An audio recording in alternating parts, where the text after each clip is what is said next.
Students, this is your Nandini Ma'am.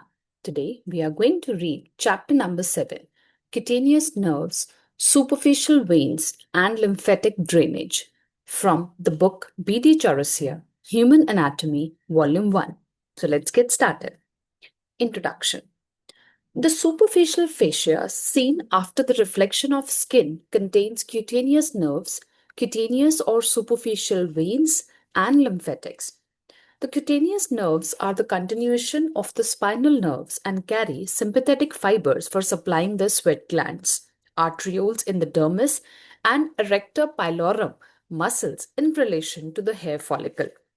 Thus, the effects of sympathetic on the skin are pseudomotor, increase sweat secretion, vasomotor, narrow the arterioles of skin, and pilomotor, contract erector pylorem muscle to make the hair erect or straight respectively. The nerves also carry sensation of pain, touch, temperature, and pressure. Superficial veins are seen along with the cutaneous nerves. These are utilized for giving intravenous transfusions, cardiac catheterization, and taking blood samples. Lymphatic vessels, though important, are not easily seen in ordinary dissection. Cutaneous nerves. Position. The skin of the upper limb is supplied by 15 sets of cutaneous nerves. Table 7.1. Out of these, only one set, supraclavicular, is derived from the cervical plexus, and another nerve, intercostobrachial, is derived from the second intercostal nerve. The remaining 13 sets are derived from the brachial plexus through the musculocutaneous, median, ulnar, axillary, and radial nerves. Some branches arise directly from the medial cord of the plexus. It should be noted as follows. A.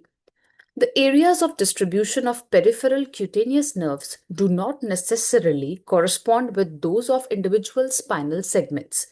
Areas of the skin supplied by individual spinal segments are called dermatomes.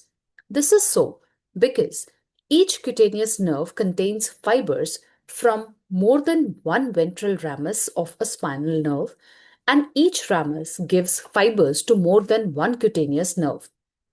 B. Adjacent areas of skin supplied by different cutaneous nerves overlap each other to a considerable extent. Therefore, the area of sensory loss after damage to a nerve is much less than the area of distribution of the nerve. The anesthetic area is surrounded by an area in which the sensations are somewhat altered. C. In both the upper and lower limbs, the nerves of the anterior or flexor surface have a wider area of distribution than those supplying the posterior or extensor surface.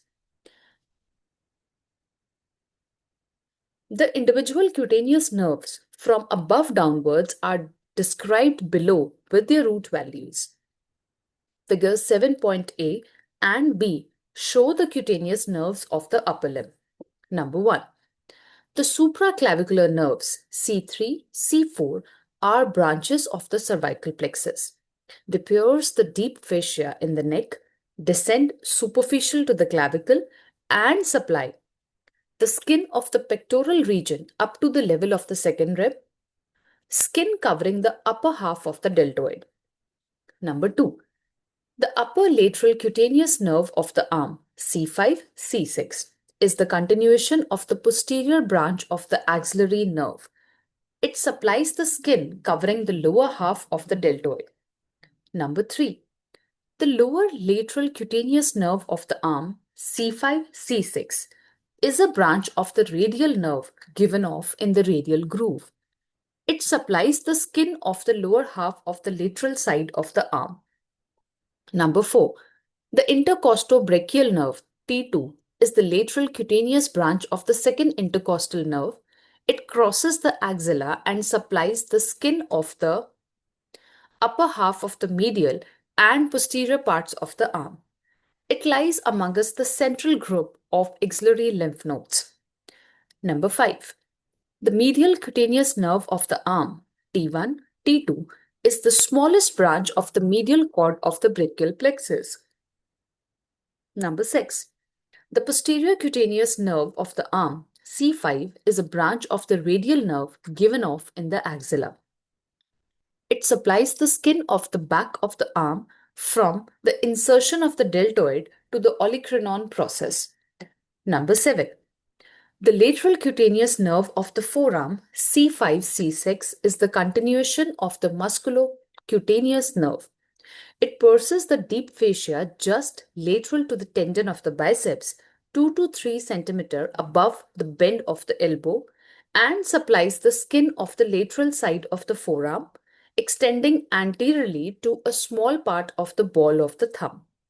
Number 8. The medial cutaneous nerve of the forearm, C8-T1, is a branch of the medial cord of the brachial plexus. It runs along the medial side of the axillary and brachial arteries and supplies the skin of the medial side of the forearm. Number 9. The posterior cutaneous nerve of the forearm, C6 to C8, arises from the radial nerve in the radial groove. It descends posterior to the lateral epicondyle and supplies the skin of the back of the forearm. Number 10. The median nerve gives off two sets of cutaneous branches in the hand. A. The palmar cutaneous branch, C6 to C8, arises a short distance above the wrist, lies superficial to flexor retinaculum, and supplies skin over the lateral 2/3 of the palm, including that over the thinner eminence. Figure 7.1a. B. Palmar digital branches C6 to C8 are 5 in number and arise in the palm. The medial two branches are common palmar digital nerves. Each divides near a digital cleft to form two proper palmar digital nerves. The lateral three branches are proper palmar digital nerves for the medial and lateral sides of the thumb and for the lateral side of the index finger. The various digital branches of the median nerve supply palmar skin of the lateral 3.5 digits of the nail beds and skin on the dorsal aspect of the distal phalanges of the same digits. Figure 7.1b. Number 11. The ulnar nerve gives off three sets of cutaneous nerves in hand. A. The palmar cutaneous branch C7-C8 arises in the middle of the forearm and descends crossing superficial to flexor retinaculum and supplies skin of the medial 1/3 of the palm. B. The palmar digital branches of the ulnar nerve C7-C8 are 2 in number. They arise from the superficial terminal branch of the ulnar nerve just distal to the pisiform bone. The medial of the two branches is a proper palmar digital nerve for the medial side of the little finger. The lateral branch is a common palmar digital nerve which supplies or divides into two proper digital nerves for supply of adjacent sides of the ring and little fingers. Thus, it supplies skin of medial 1.5 digits, their nail beds, and skin on the dorsal aspects of distal phalanges of medial 1.5 digits. Figures 7.1a and b. C. The dorsal branch of the ulnar nerve, C7-C8, arises about 5 cm above the wrist. It descends with the main trunk of the ulnar nerve almost to the pisiform bone. Here, it passes backwards to divide into 3, sometimes 2, dorsal digital nerves. Typically, the region of skin supplied by the dorsal branch covers the medial half of the back of the hand and the skin on the dorsal aspect of the medial 2.5 digits. See figure 11.6. Number 12. The superficial terminal branch of the radial nerve C6 to C8 arises in front of the lateral epicondyle of the humerus. It descends through the upper 2/3 of the forearm lateral to the radial artery and then passes posteriorly about 7 cm above the wrist. While winding round the radius, it pierces the deep fascia and divides into 4 or 5 small dorsal digital nerves. In all, the superficial terminal branch supplies the skin of the lateral half of the dorsum of the hand and the dorsal surfaces of the lateral 2.5 digits, including the thumb, except for the terminal portion supplied by the median nerve.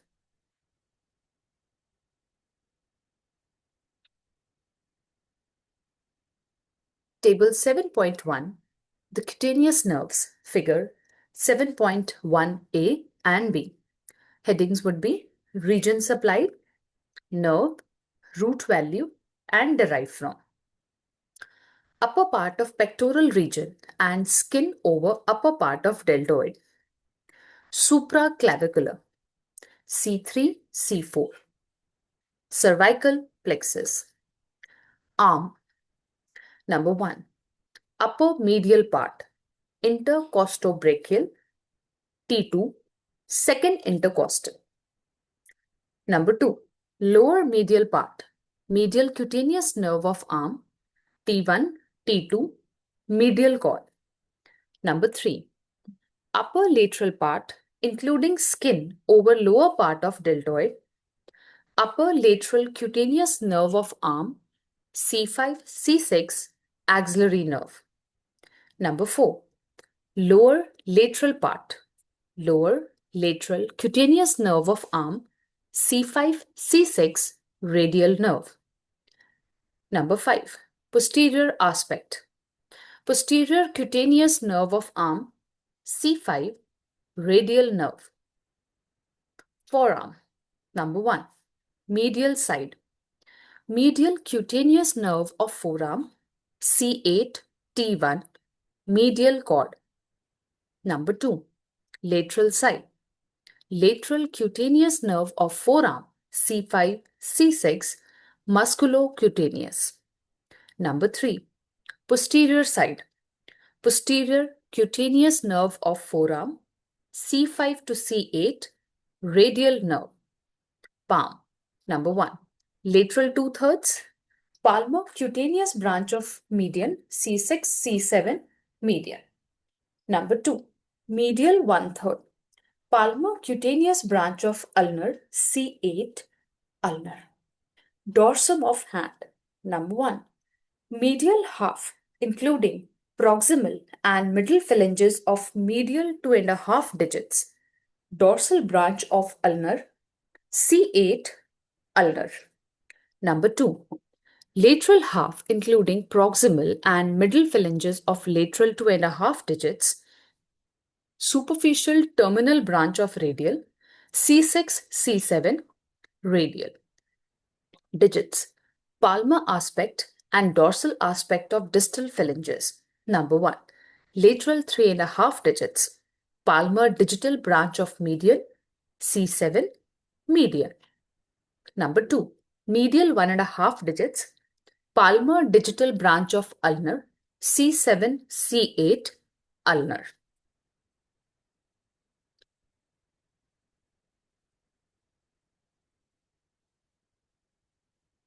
Dissection. Make one horizontal incision in the arm at its junction of upper 1/3 and lower 2/3 segments. See figure 3.2, and a vertical incision through the center of arm and forearm till the wrist where another transverse incision is given.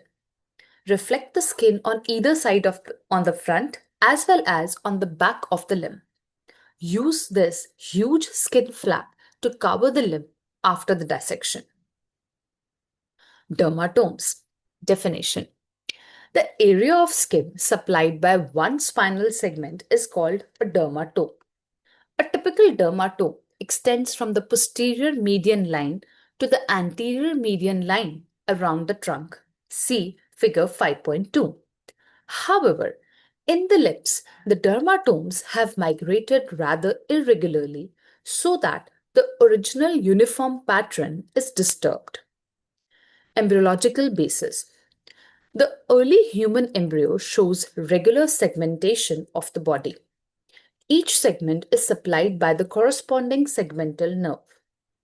In an adult, all structures, including the skin, developed from one segment, are supplied by their original segmental nerve. The limb may be regarded as an extension of the body wall, and the segments from which they are derived can be deduced from the spinal nerves supplying them. The limb buds arise in the area of the body wall supplied by the lateral branches of anterior primary rami. The nerves to the limbs represent these branches. Figure 7.2. Important features. Number 1. The cutaneous innervation of the upper limb is derived mainly from segments C5 to C8 and T1 of the spinal cord, and partly from the overlapping segments from above C3, C4, as well as from below T2, T3. The additional segments are found only at the proximal end of the limb. Figure 7.3. Number 2. Since the limb bud appears on the ventrolateral aspect of the body wall, it is invariably supplied by the anterior primary rami of the spinal nerves. Posterior primary rami do not supply the limb. It is possible that the ventral and dorsal divisions of the trunks of the brachial plexus represent the anterior and posterior branches of the lateral cutaneous nerves. See figures 4.14, 5.2, and 7.4. Number 3. There is varying degree of overlapping of adjoining dermatomes so that the area of sensory loss following damage to the cord or nerve roots is always less than the area of distribution of the dermatomes. Figure 7.5. Number 4. Each limb bud has a cephalic and a caudal border, known as preaxial and postaxial borders respectively. In the upper limb, the thumb and radius lie along the preaxial border and the little finger and ulna along the postaxial border. Number 5. The dermatomes of the upper limb are distributed in an orderly numerical sequence, figures 7.6a and b, along the preaxial border by segments C3 to C6 with overlapping of the dermatomes.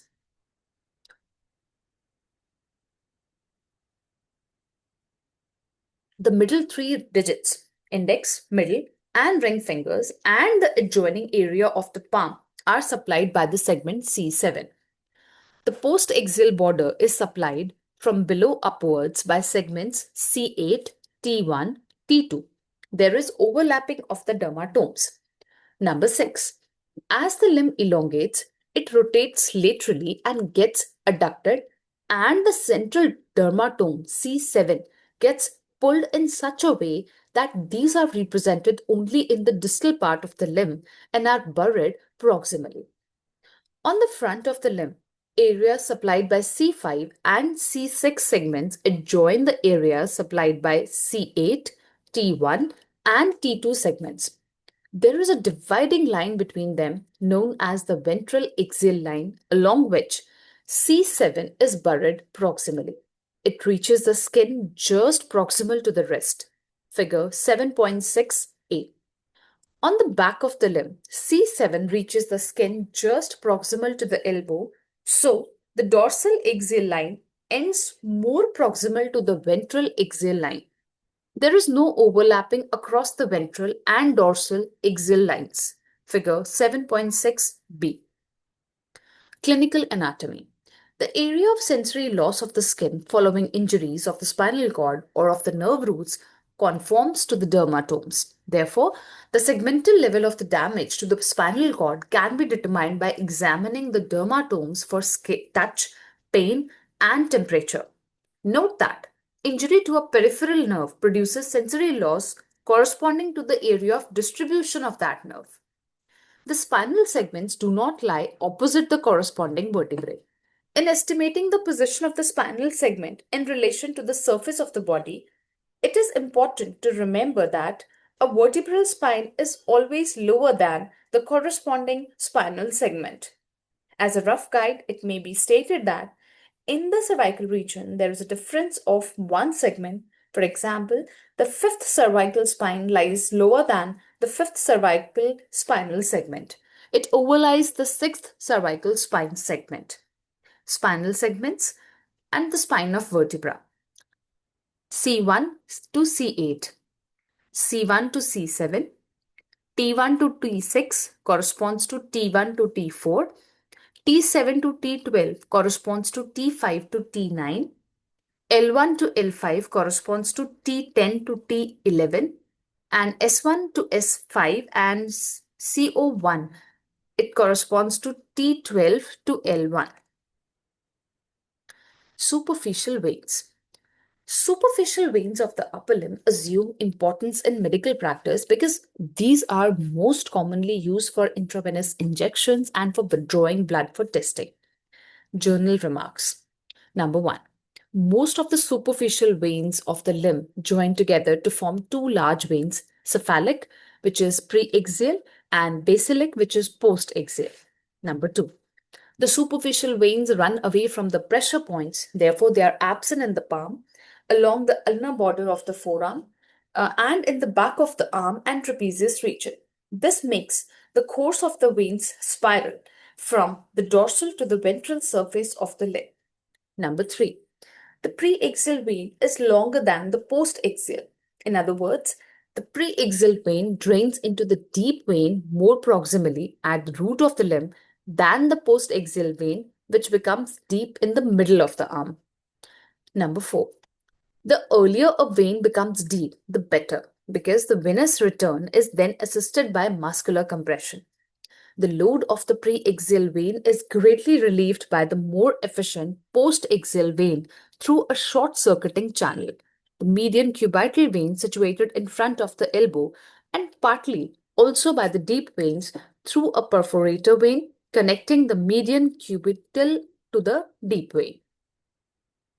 Number 5. The superficial veins are accompanied by cutaneous nerves and superficial lymphatics and not by arteries. The superficial lymph nodes lie along the veins and the deep lymph nodes along the arteries. Number 6. The superficial veins are best utilized for intravenous injections. Individual veins. Dorsal venous arch. Dorsal venous arch lies on the dorsum of the hand, figures 7.7a and c.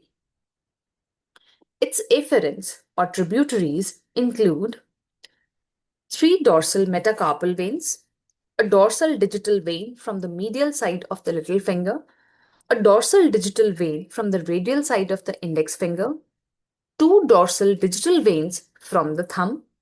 Most of the blood from the palm courses through veins passing around the margins of the hand and also by perforating veins passing through the interosseous spaces. Pressure on the palm during gripping fails to impede the venous return due to the mode of drainage of the palm into the dorsal venous arch. The efferents of dorsal venous arch are the cephalic and basilic veins. Cephalic vein. Cephalic vein is the preaxial vein of the upper limb, CF great saphenous vein of the lower limb.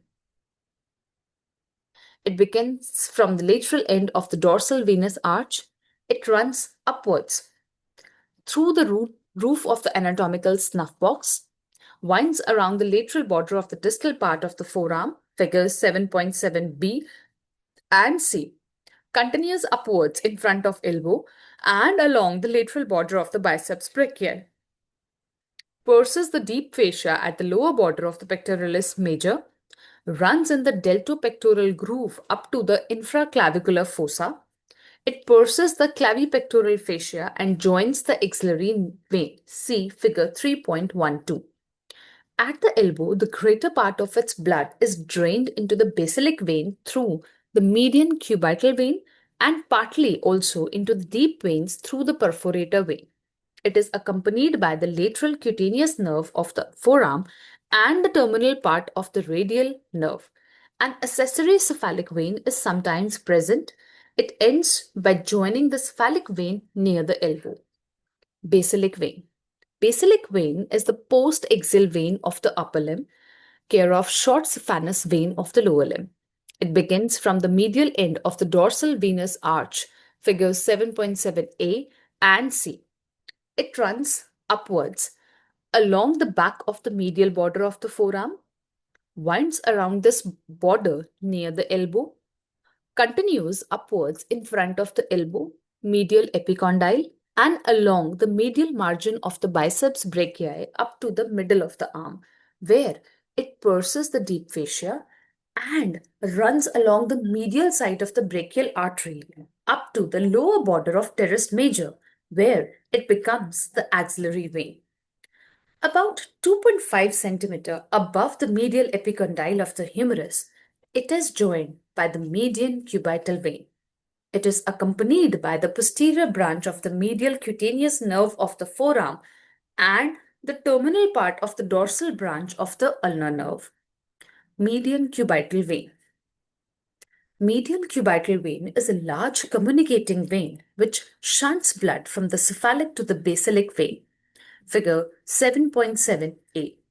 It begins from the cephalic vein, 2.5 centimeter below the bend of the elbow, runs obliquely upward and medially, and ends in the basilic vein 2.5 centimeter above the medial epicondyle. It is separated from the brachial artery by the bicipital aponeurosis. It may receive tributaries from the front of the forearm, median vein of the forearm, and is connected to the deep veins through a perforator vein which pierces the bicipital aponeurosis. The perforator vein fixes the median cubital vein and thus makes it ideal for intravenous injections. Median vein of the forearm. Median vein of the forearm begins from the palmar venous network and ends in any one of the veins in front of the elbow, mostly in median cubital vein. Deep veins. Deep veins start as small venae comitants running on each side of the digital veins. These continue proximally as superficial and deep palmar arches. Then these course proximally to continue as venae comitants of radial and ulnar arteries, which further join to form the brachial veins. Brachial veins lie on each side of brachial artery. These join the axillary vein at the lower border of teres major. Axillary vein is described in axilla. See chapter 4. Clinical anatomy. The median cubital vein is the vein of choice for intravenous injections, for withdrawing blood from donors, and for cardiac catheterization because it is fixed by the perforator and does not slip away during piercing. When the median cubital vein is absent, the basilic vein is preferred over the cephalic vein because the former is a more efficient channel, figure 7.8. Basilic vein runs along straight path, whereas cephalic vein bends acutely to drain into the axillary vein. The cephalic vein frequently communicates with the external jugular vein by means of a small vein which crosses in front of the clavicle. In operations for removal of breast in carcinoma, the axillary lymph nodes are also removed, and it sometimes becomes necessary to remove a segment of the axillary vein also. In these cases, the communication between the cephalic vein and the external jugular vein enlarges considerably and helps in draining blood from the upper lip. Figure 7.9. In case of fracture of the clavicle, the rupture of the communicating channel may lead to formation of a large hematoma, that is collection of blood. Lymph nodes and lymphatic drainage. When circulating blood reaches the capillaries, part of its fluid content passes through them into the surrounding tissue as tissue fluid. Most of this tissue fluid re-enters the capillaries at its venous ends. Some of it is, however, returned to the circulation through a separate set of lymphatic vessels. These vessels begin as lymphatic capillaries which drain into larger vessels. Along the course of these lymph vessels, there are groups of lymph nodes. Lymph vessels are difficult to see, and special techniques are required for their visualization. Lymph nodes are small bean-like structures that are usually present in groups. These are not normally palpable in the living subject. However, they often become enlarged in disease, particularly by infection or by malignancy in the area from which they receive lymph. They then become palpable, and examination of these nodes provides valuable information regarding the presence and spread of disease. It is therefore of importance for the medical student to know the lymphatic drainage of the different parts of the body. Lymph nodes. The main lymph nodes of the upper limb are the axillary lymph nodes.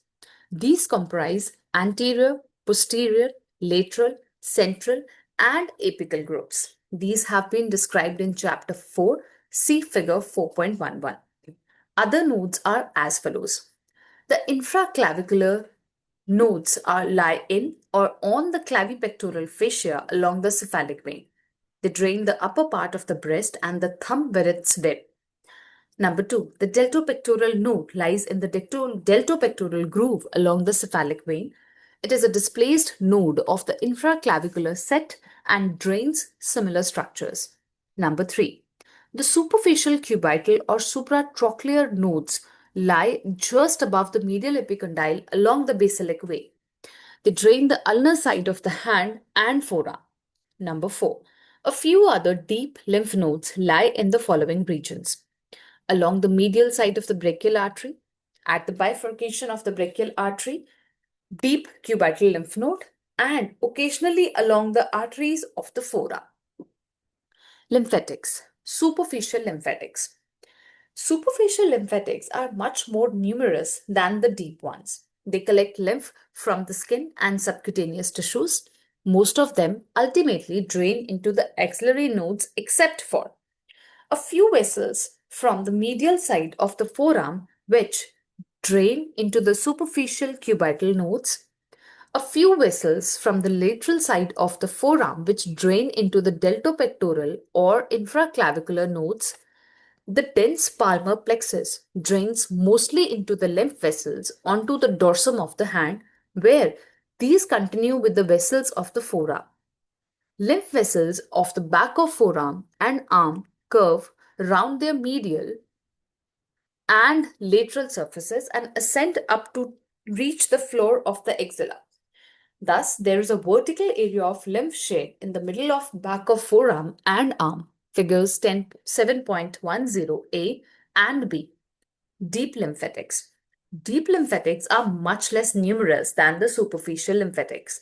They drain structures lying deep to the deep fascia. They run along the main blood vessels of the limb and end in the axillary nodes. Some of the lymph may pass through the deep lymph nodes present along the axillary vein as mentioned above. Clinical anatomy. Inflammation of lymph vessels is known as lymphanginitis. In acute lymphanginitis, the vessels may be seen through the skin as red, tender streaks. Inflammation of lymph nodes is called lymphadenitis. It may be acute or chronic. The nodes enlarge and become palpable and painful. Obstruction to lymph vessels can result in accumulation of tissue fluid in areas of drainage. This is called lymphedema. This may be caused by carcinoma because of surgical removal of lymph nodes. Pain along the medial side of upper arm is due to pressure on the intercostobrachial nerve by the enlarged central group of axillary lymph nodes. Facts to remember. Ventral axial line ends close to wrist joint while dorsal axial line ends close to elbow joint. Dermatome is an area of skin supplied by single spinal segment through a pair of right and left spinal nerves with both of its dorsal and ventral rami. There is no overlapping of the nerve supply across the axial lines. Cephalic vein at its beginning in the anatomical snuff box and median cubital vein near the elbow are the veins of choice for intravenous infusions. Median cubital vein is protected from the brachial artery by the bicipital aponeurosis. Clinico-anatomical problem. Case 1. A patient came dehydrated with history of diarrhea and vomiting. He needed intravenous fluids. Which vein is most convenient for intravenous infusion of glucose and why?